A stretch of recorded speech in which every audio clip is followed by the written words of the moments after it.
Yo, what's up, NBA fans? Although my schedule is really tight this week, I just want to give you my preseason impressions real quickly, starting with the Chicago Bulls. They won both games against the Pacers, and the thing that I wanted to evaluate on is the addition of Rip Hamilton. In my opinion, he made a good first impression so far, as he was doing his routine work, moving without the ball and running off pick and roll screens.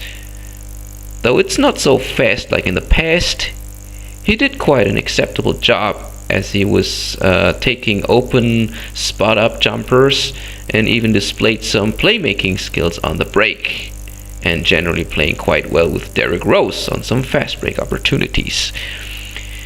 I think his defense is still solid from the old days with the Bad Boys Pistons, and I guess the Bulls is what he really needed.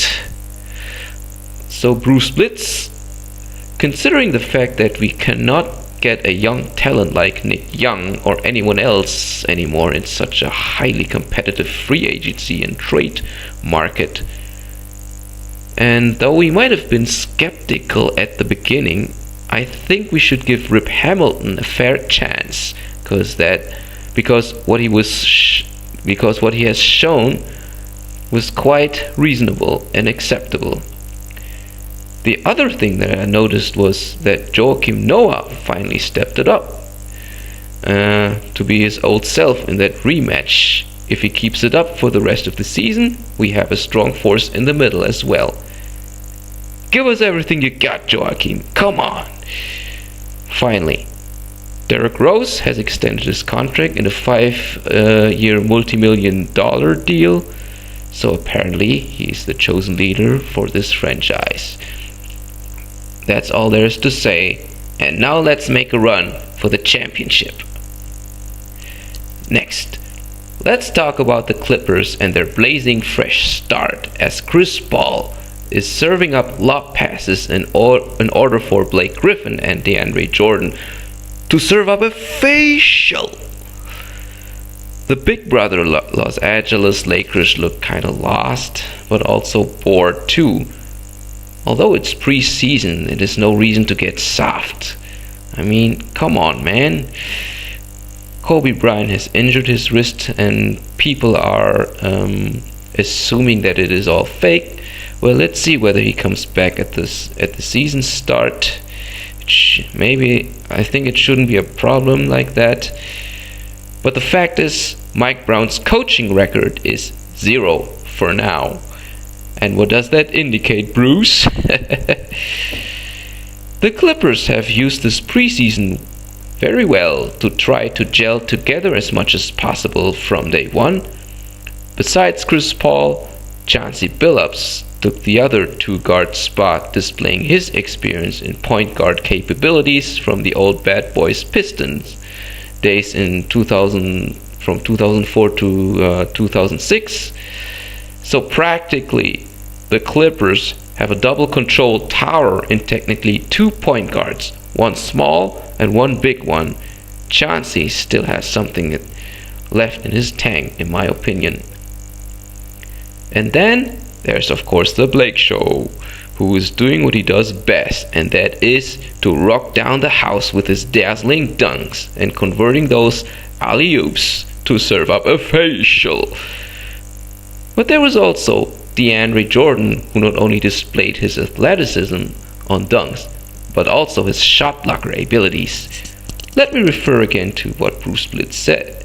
The Clippers' defense will suck, but I think it will be okay enough if you have at least one at center who can take care of this task.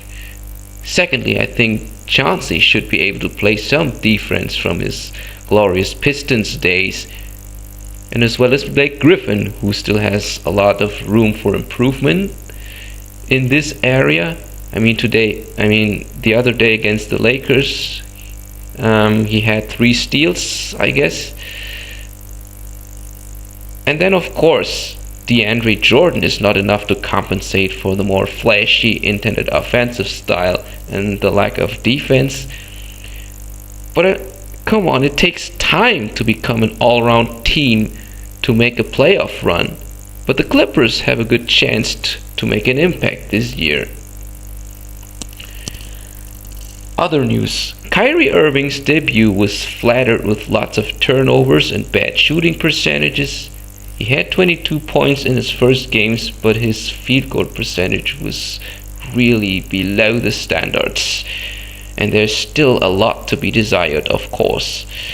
Mighty Mouse Kemba Walker made an impact in Charlotte, and that's it from my part. And I mean, not yet. There's still the Golden State Warriors, who have won their first preseason game and lost their second. Steph Curry has injured his ankle, but David Lee has scored 30 points in one of these games. And mama, their coach, that man, if you know what I mean. Off to South Beach, where LeBron James made indications that he apparently worked on his post-game. So there has been some success. We will yet have to see if he can keep this up for the remainder of the season. But at least the willingness seems to be there, and now the Heat may have more open looks as LeBron gets doubled down low.